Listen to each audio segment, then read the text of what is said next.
अथाष्टादशो अध्याय। अर्जुन बोले, हे महाबाहो, हे अंतर्यामिन, हे वासुदेव, मैं संन्यास और त्याग के तत्व को पृथक पृथक जानना चाहता हूं। श्री भगवान बोले, कितने ही पंडित जन तो काम्य कर्मों के त्याग को संन्यास समझते हैं तथा दूसरे विचार कुशल पुरुष सब कर्मों के फल के त्याग को त्याग कहते हैं।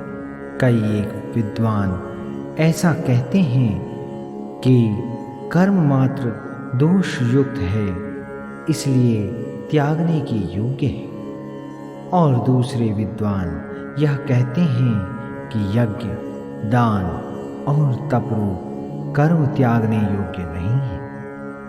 हे पुरुष श्रेष्ठ अर्जुन, संन्यास और त्याग, इन दोनों में से पहले त्याग के विषय में तू मेरा निश्चय सुन, क्योंकि त्याग सात्विक, राजस और तामस भेद से 3 प्रकार का कहा गया है।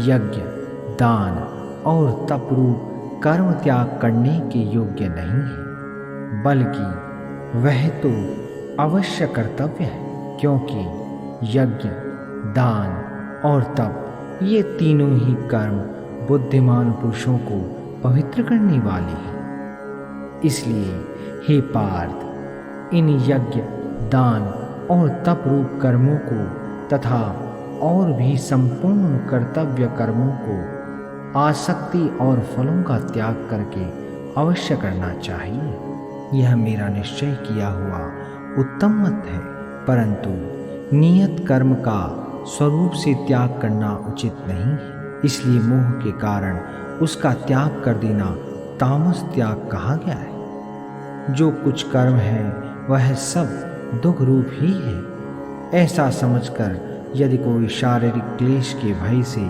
कर्तव्य कर्मों का त्याग कर दे तो वह ऐसा राजस त्याग करे कि त्याग के फल को किसी प्रकार भी नहीं पाता। हे अर्जुन, जो शास्त्र विहित कर्म करना कर्तव्य है, इसी भाव से आसक्ति और फल का त्याग करके किया जाता है, वही सात्विक त्याग माना गया है। जो मनुष्य अकुशल कर्म से तो द्वेष नहीं करता और कुशल कर्म में आसक्त नहीं होता, वह शुद्ध सत्वगुण से युक्त पुरुष संशय रहित, बुद्धिमान और सच्चा त्यागी है। क्योंकि शरीरधारी किसी भी मनुष्य के द्वारा संपूर्णता से सब कर्मों का त्याग किया जाना शाक्य नहीं है। इसलिए जो कर्म फल का त्यागी है वही त्यागी है, यह कहा जाता है। कर्म फल का त्याग न करने वाले मनुष्यों के कर्मों का तो अच्छा बुरा और मिला हुआ ऐसे 3 प्रकार का फल मरने के पश्चात अवश्य होता है, किंतु कर्म फल का त्याग कर देने वाले मनुष्यों के कर्मों का फल किसी काल में भी नहीं होता। हे महाबाहो, संपूर्ण कर्मों की सिद्धि के ये 5 हेतु कर्मों का अंत करने के लिए उपाय बतलाने वाले सांख्य शास्त्र में कहे गए हैं, उनको तुम मुझसे भली भांति जान। इस विषय में अर्थात कर्मों की सिद्धि में अधिष्ठान और कर्ता तथा भिन्न भिन्न प्रकार के करण एवं नाना प्रकार की अलग अलग चेष्टाएं और वैसे ही 5वां हेतु देव है। मनुष्य मन, वाणी और शरीर से शास्त्रानुकूल अथवा विपरीत जो कुछ भी कर्म करता है उसके ये 5 कारण हैं।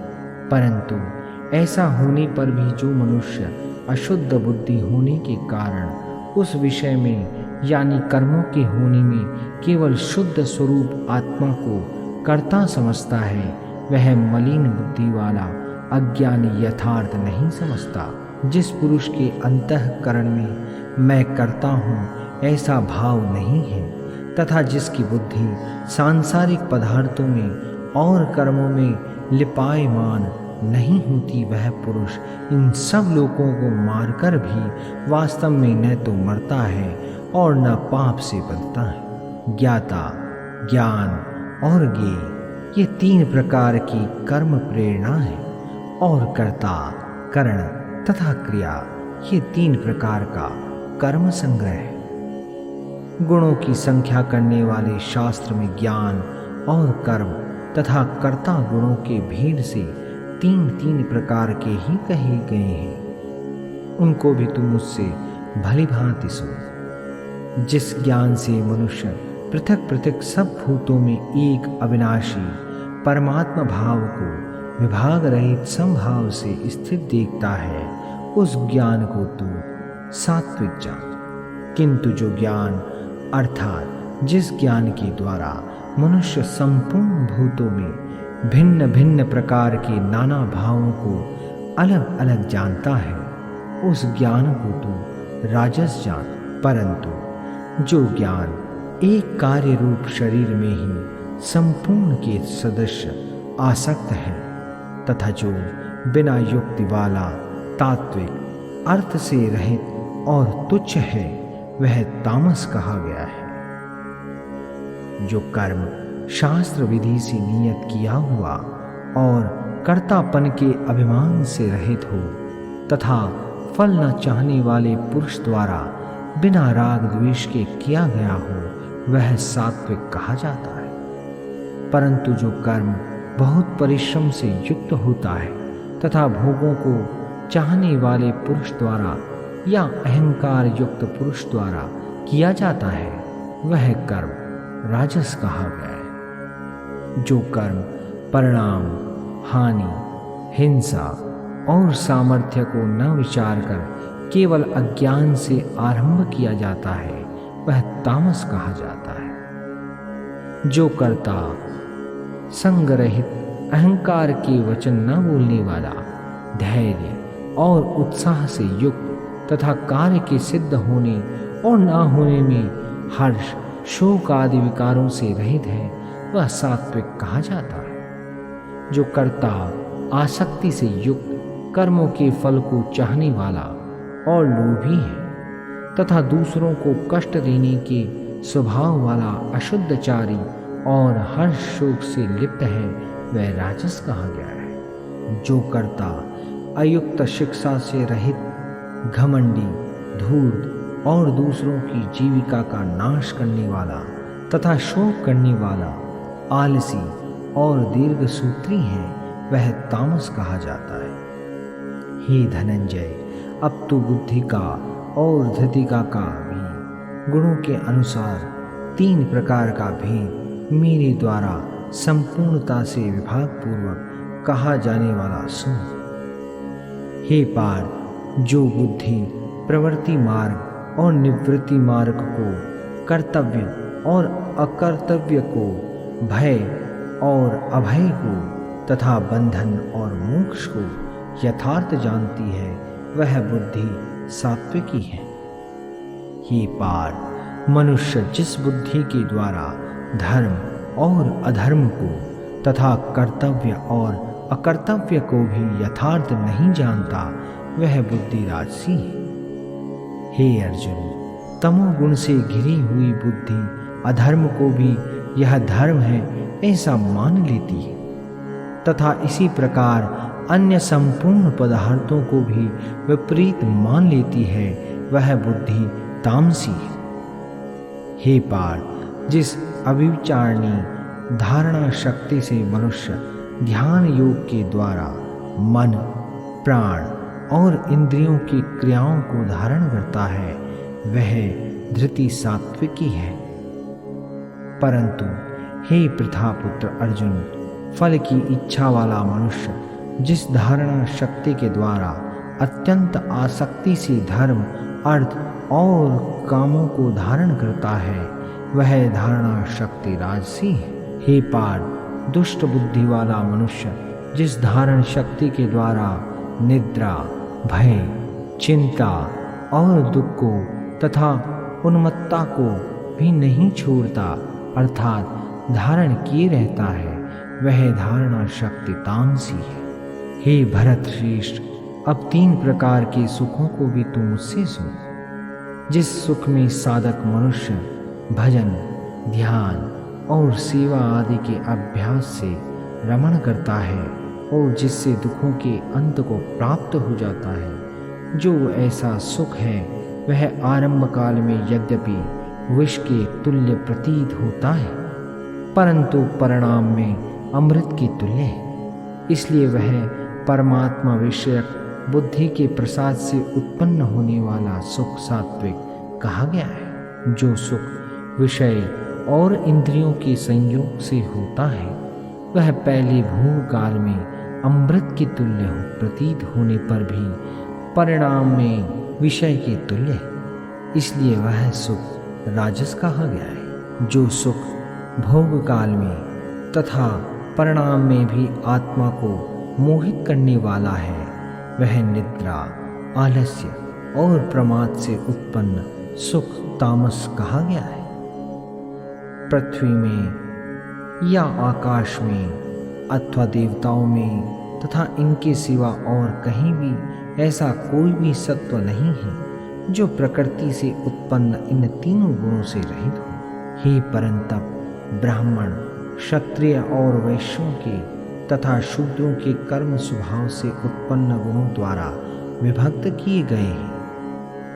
अंतःकरण का निग्रह करना, इंद्रियों का दमन करना, धर्म पालन के लिए कष्ट सहना, बाहर भीतर से शुद्ध रहना, दूसरों के अपराधों को क्षमा करना, मन, इंद्रिय और शरीर को सरल रखना, वेद, शास्त्र, ईश्वर और परलोक आदि में श्रद्धा रखना, वेद शास्त्रों का अध्ययन, अध्यापन करना और परमात्मा के तत्व का अनुभव करना, ये सब के सब ही ब्राह्मण के स्वाभाविक कर्म है। शूरवीरता, तेज, धैर्य, चतुरता और युद्ध में न भागना, दान देना और स्वामी भाव, ये सब के सभी क्षत्रिय के स्वाभाविक कर्म है। खेती, गोपालन और क्रय विक्रय रूप सत्य व्यवहार यह वैश्य के स्वाभाविक कर्म है तथा सब वर्णों की सेवा करना शूद्र का भी स्वाभाविक कर्म है। अपने अपने स्वाभाविक कर्मों में तत्परता से लगा हुआ मनुष्य भगवत प्राप्ति रूप परम सिद्धि को प्राप्त हो जाता है। अपने स्वाभाविक कर्म में लगा हुआ मनुष्य जिस प्रकार से कर्म करके परम सिद्धि को प्राप्त होता है उस विधि को तू सुन। जिस परमेश्वर से संपूर्ण प्राणियों की उत्पत्ति हुई है और जिससे यह समस्त जगत व्याप्त है, उस परमेश्वर की अपने स्वाभाविक कर्मों द्वारा पूजा करके मनुष्य परम सिद्धि को प्राप्त हो जाता है। अच्छे प्रकार आचरण किए हुए दूसरों के धर्म से गुण रहित भी अपना धर्म श्रेष्ठ है, क्योंकि स्वभाव से नियत किए हुए स्वधर्म रूप कर्म को करता हुआ मनुष्य पाप को नहीं प्राप्त होता। अतएव हे कुंती पुत्र, दोष युक्त होने पर भी सहज कर्म को नहीं त्यागना चाहिए, क्योंकि धुएं से अग्नि की भांति सभी कर्म किसी न किसी दोष से युक्त है। सर्वत्र आसक्ति रहित, बुद्धि वाला, स्पृहा रहित और जीते हुए अंतःकरण वाला पुरुष सांख्य योग्य के द्वारा उस परम नैष्कर्म्य सिद्धि को प्राप्त होता है, जो कि ज्ञान योग की परानिष्ठा है। उस नैष्कर्म्य सिद्धि को जिस प्रकार से प्राप्त होकर मनुष्य ब्रह्म को प्राप्त होता है, उस प्रकार को हे कुंती पुत्र तू संक्षेप में ही मुझसे समझ। विशुद्ध बुद्धि से युक्त तथा हल्का, सात्विक और नियमित भोजन करने वाला, शब्द आदि विषयों का त्याग करके एकांत और शुद्ध देश का सेवन करने वाला, सात्विक धारण शक्ति के द्वारा अंतःकरण और इंद्रियों का संयम करके मन, वाणी और शरीर को वश में कर लेने वाला, राग द्वेष को सर्वथा नष्ट करके भली भांति दृढ़ वैराग्य का आश्रय लेने वाला तथा अहंकार, बल, घमंड, काम, क्रोध और परिग्रह का त्याग करके निरंतर ध्यान योग के परायण रहने वाला, ममता रहित और शांति युक्त पुरुष सच्चिदानंद घन ब्रह्म में अभिन्न भाव से स्थित होने का पात्र होता है। फिर वह सच्चिदानंद घन ब्रह्म में एक ही भाव से स्थित प्रसन्न मन वाला योगी न तो किसी के लिए शोक करता है और न किसी की आकांक्षा ही करता है। ऐसा समस्त प्राणियों में समभाव वाला योगी मेरी पराभक्ति को प्राप्त हो जाता है। उस पराभक्ति के द्वारा वह मुझ परमात्मा को मैं जो हूँ और जितना हूँ ठीक वैसा का वैसा तत्व से जान लेता है तथा उस भक्ति से मुझको तत्व से जानकर तत्काल ही मुझ में प्रविष्ट हो जाता है। मेरे परायण हुआ कर्मयोगी तू संपूर्ण कर्मों को सदा करता हुआ भी मेरी कृपा से सनातन अविनाशी परम पद को प्राप्त हो जाता है। सब कर्मों को मन से मुझ में अर्पण करके तथा समबुद्धि रूप योग को अवलंबन करके मेरी परायण और निरंतर मुझ में चित्त वाला हो। उपर्युक्त प्रकार से मुझ में चित्त वाला होकर तू मेरी कृपा से समस्त संकटों को अनायास ही पार कर जाएगा। और यदि अहंकार के कारण मेरे वचनों को न सुनेगा तो नष्ट हो जाएगा, अर्थात परमार्थ से भ्रष्ट हो जाएगा। जो तू अहंकार का आश्रय लेकर यह मान रहा है कि मैं युद्ध नहीं करूँगा तो तेरा यह निश्चय मिथ्या है, क्योंकि तेरा स्वभाव तुझे जबरदस्ती युद्ध में लगा देगा। हे कुंती पुत्र, जिस कर्म को तू मोह के कारण करना नहीं चाहता उसको भी अपने पूर्वकृत स्वाभाविक कर्म से बंधा हुआ परवश होकर करेगा।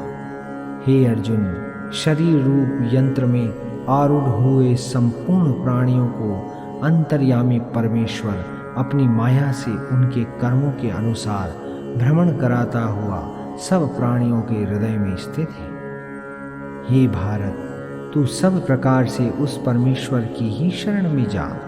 उस परमात्मा की कृपा से ही तू परम शांति को तथा सनातन परम धाम को प्राप्त होगा। इस प्रकार यह गोपनीय से भी अति गोपनीय ज्ञान मैंने तुझसे कह दिया।